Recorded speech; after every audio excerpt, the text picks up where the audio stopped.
नमस्कार, मी विशाल परदेशी. सुप्रभात. या बुलेटिनमध्ये आपलं सगळ्यांचं स्वागत. आज रविवार असला तरी घडामोडी अवतीभोवती वेगाने घडताना दिसत आहेत आणि त्यातलाच एका महत्त्वाच्या बातमीने आपण सुरुवात करूयात. केंद्रीय मंत्री नारायण राणे यांची मुंबईतील मालवणी पोलिसांनी तब्बल 9 तास चौकशी केली. दिशा सालियन आत्महत्येप्रकरणी त्यांनी केलेल्या आरोपांप्रकरणी नारायण राणे आणि आमदार नितेश राणे यांची चौकशी करण्यात आली. राणे पिता पुत्र काल दुपारी 1:40 चौकशीसाठी गेले होते आणि त्यानंतर त्यांची 9 तास तब्बल चौकशी करण्यात आली. चौकशी झाल्यानंतर नारायण राणे यांनी पोलिसांनी 9 तास नुसतं बसून ठेवल्याचा आरोप केलेला आहे.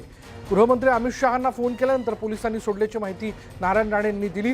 कुणावर अन्याय होत असेल तर मी बोलणारच आणि हे प्रकरण शेवटपर्यंत नेणार असल्याचा इशाराही यावेळी राणे यांनी दिला. एवढंच नाही तर त्यांनी यावेळी बोलताना एक गौप्यस्फोटही केलाय. दिशा सालियन यांच्या आत्महत्येप्रकरणी बोलू नका यासाठी मुख्यमंत्र्यांनी 2दा फोन केल्याची माहिती नारायण राणे यांनी दिली आहे.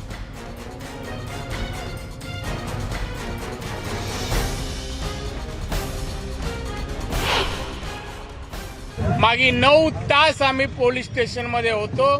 आम्ही सांगतोय वारंवार, मी केंद्रीय मंत्री आहे, नितेश आमदार आहे, आम्हाला अधिकार आहे. कोणावर अन्याय होत असेल, दिशा सालियनवर अन्याय झाला, तिला न्याय मिळावा अशी आमची मागणी असतानाही आमच्यावर केस घालण्यात आली. आम्ही अटकपूर्व जामीन घेतलेला आहे, पण या बाबतीमध्ये मात्र आम्ही शेवटपर्यंत जाणार. शेवटी मी माननीय अमित शहांना फोन केला आणि त्यानंतर आम्ही दोघांनाही तुमची स्टेटमेंट पुरी झाल्यानंतर बाहेर सोडलेला आहे. दिशा सालियनची 8 आणि सुशांतची 13 जूनला हत्या झाल्यानंतर मला माननीय महाराष्ट्राचे मुख्यमंत्री उद्धव ठाकरे यांचा 2दा फोन आला की आपण सुशांत आणि दिशाच्या केसबद्दल बोलू नका, एक मंत्र्याची गाडी होती असं बोलू नका.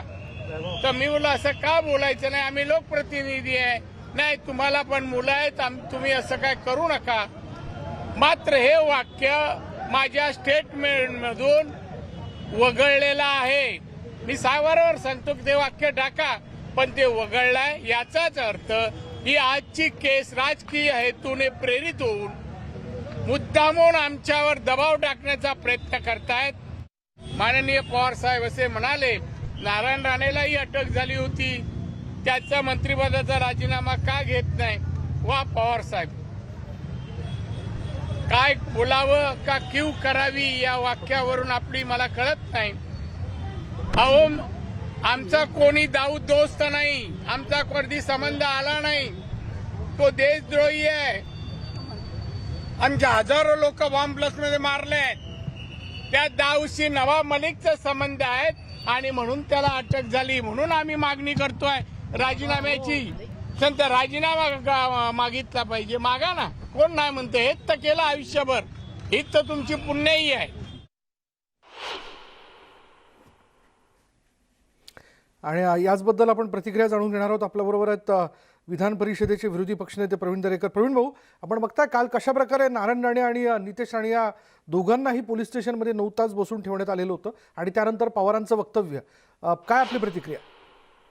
मला वाटतं सरकारची ज्या पद्धतीनं दंडेलशाही सुरू आहे, लोकशाहीमध्ये कुठल्याही सरकारने अशा पद्धतीनं सुडभावनेनं वागलेला आपण पाहिलेलं नाही.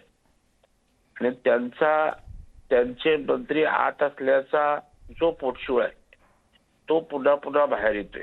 अनिल देशमुख त्या ठिकाणी वसुली प्रकरणामध्ये आतमध्ये आहेत.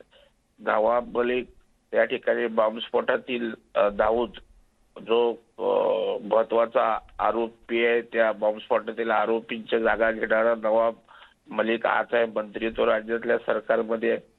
आणि मग हे त्या ठिकाणी अटक आहेत. आणि नारायण राणे साहेब मंत्री असून त्या ठिकाणी त्यांच्यावर कारवाई नाही. खरं म्हणजे हे दुर्दैव आहे की नवाब मलिकच्या कारवाया आणि नारायण राणेंवर जे दिशा सालियन संदर्भात केलेलं वक्तव्य आहे त्याच्यामुळे कशाला त्या ठिकाणी जोडून तुलना करायची, मला वाटतं हे अत्यंत चुकीचं आहे. आणि दबाव तंत्र या ठिकाणी वापरण्याचा हा प्रयत्न सरकारकडून महाविकास आघाडीच्या होतोय. आणि म्हणून केंद्रामध्ये कॅबिनेट असणारा मंत्री जो या राज्याचा माजी मुख्यमंत्री राहिलाय, तर आता मी जवळजवळ 10 तास त्या ठिकाणी बसवून ठेवता आणि नंतर सोडून देता. मला वाटतं हा फक्त छळ करायचा हा मनसुबा सरकारी पक्षाचा आहे आणि यामुळं आम्ही काही करू शकतो, दबाव टाकू शकतो, तुम्हाला हवं तेव्हा बोलवू शकतो, किती वेळ बसवू शकतो, अटक करू शकतो, अशा प्रकारचा एक संदेश या ठिकाणी अशा कृत्यातनं द्यायचा होता. आणि पवार साहेबांनी त्या ठिकाणी केलेलं वक्तव्य हे मला वाटतं त्याची उत्तर राणे साहेबांनी अगदी स्पष्ट दिलेलं आहे की त्यांची त्या ठिकाणी असणारा गुन्हा आणि नवाब मलिकचा असणारा गुन्हा याची तुलनाच होऊ शकत नाही. त्या बॉम्बस्फोटाच्या जे आरोपी आहेत त्या आरोपींच्या जागा घेऊन त्यांच्याशी संघटबद्ध करून टेरर फंडिंग असेल, आतंकवाद्यांशी अतिरेक्यांशी संबंध असेल बॉम्बस्फोटातील, आणि या ठिकाणी राणेसाहेबांनी केलेलं वक्तव्य असेल, याची तुलना मला वाटतं कशाला त्या ठिकाणी ताळमेळ जमत नाही. आणि म्हणून त्याचं उत्तर राणेसाहेबांनी त्या ठिकाणी दिलेलं आहे. मला वाटतं ह्या केवळ सुडापोटी असूयेपोटी असणाऱ्या सत्तेचा गैरवापर करत राणेंच्या बाबतीत काल वर्तणुकी सरकारने केले ते अत्यंत निषेधार्ह आणि निंदनीय आहे. धन्यवाद प्रवीण दरेकरजी या प्रतिक्रियेबद्दल. काल 9 तास राणे पिता पुत्रांना मालवणी पोलिसांनी चौकशीसाठी बसवून ठेवलं होतं. याबद्दलचा निषेध जो आहे तो भाजपच्या वतीने आता व्यक्त केला जातोय.